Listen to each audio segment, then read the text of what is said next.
I am Reece Grocott, and I was the writer and director on Comedic Lies. I'm his agent.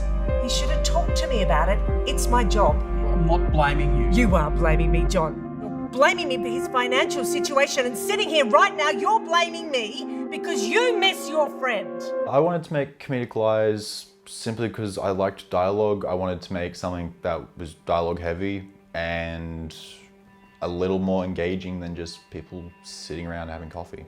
So that came with the characters. Howard Young is a middle-aged comedian. He used to be at the height of his career in the late 90s. He was very popular, having his own stand-up routines and gigs.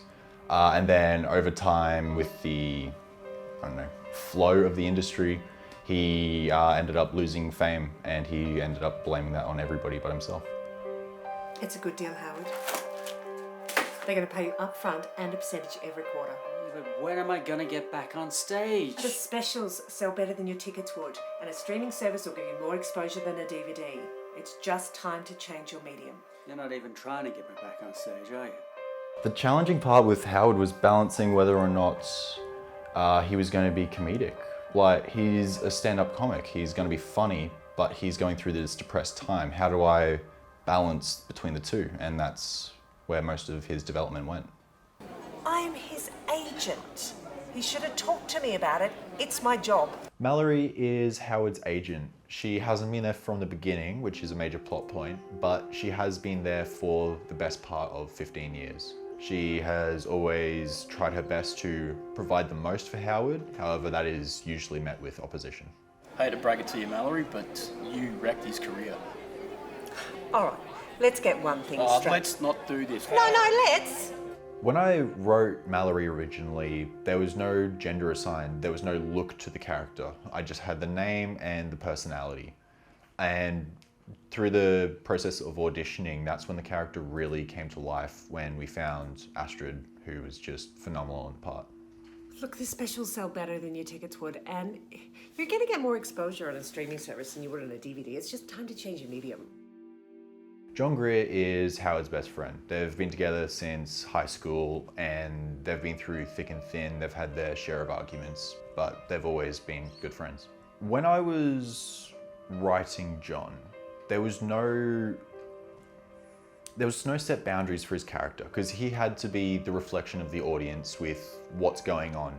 But he also had to feel like his own character. He couldn't just walk around asking questions all the time just to fill the audience in on information.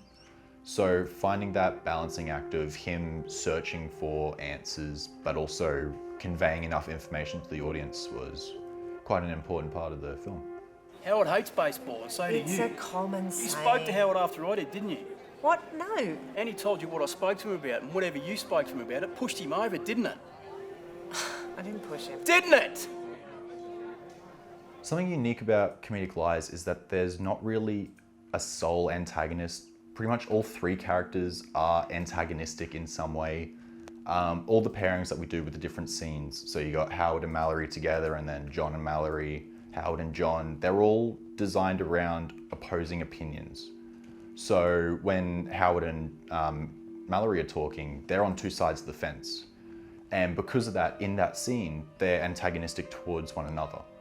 But then when you put them in a different scene, their whole, pretty much psyche and who the characters are, it all changes depending on who they're talking to at the time, which then actually became a major plot point throughout the film. When I went to my cinematographer, Zach, on this film, we didn't really know what we were looking for. We ended up tossing a lot of ideas back and forth, and we knew it was going to be very dialogue heavy and a lot of people just sitting down talking. So we needed the look to be something solid. But nothing really stood out until we kind of just figured it out shot by shot. So it started with the bar. That was the key that we had to get right. And when we got this, when we got the framing pretty much of those tight close-ups, but then also the wides, once we figured that out, everything else just sort of slotted into place and we figured out the look of the film. By far my favorite shot is actually the final frame, where it's Mallory looking up to the TV and you just get that nice close-up. And it's my favorite shot just because of Astrid's performance. Like, that whole time you're looking at her eyes and you are really registering what that character is thinking at the time. And to me, that's just amazing. Working on this production was fun. Like, there's no other word for it. We would get there, it was early morning starts all 3 days, but it was just fun to keep going. There was never a moment where I went, God, I want to go home now, or I wish it was over. Working with the cast and crew was just terrific. Thank you. I hope you enjoy watching Comedic Lies. This has been a blast to work on, and hope you enjoy whatever comes next from Light Road Productions.